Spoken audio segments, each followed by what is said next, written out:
महान चाणक्य कहते जे बलं विद्या च विप्राण राज्ञ सैन्यं बलं तथा बलं वित्तं च वैश्यानं शूद्राणं च कनिष्ठ।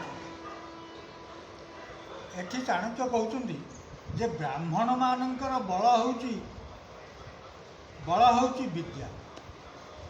आपणकर वेदर लिखाई ब्राह्मणा वेद पारगा वेद शब्द अर्थ ज्ञान।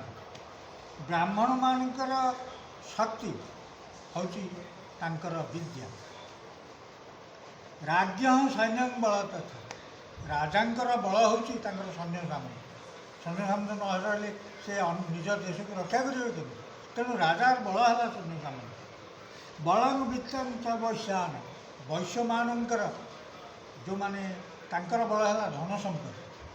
कारण धन संपत्ति नहेले से बेपार बणिज्य करें से चाषबास करें ना। तेणु तांकर शक्ति हूँ वित्त धन एवं शूद्राणां च कनिष्ठता। जो माने अपर स्तर शूद्र लोक रहिले तांकर बल हूँ सेवा कर सेमाने सेवा करी समस्त को संतुष्ट करें।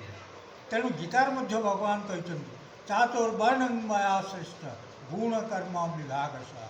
मु चारिटा जाति सृष्टि करछि चारिटा जाति मो ठारू श्रेष्ठ ब्राह्मण क्षत्रिय वैश्य शूद्र। ब्राह्मण ब्रह्मकर्म संपादन करिव स्वाध्याय करिव वेद अध्ययन करिव क्षत्रिय देश रक्षा करिव एवं देश शासन करिव।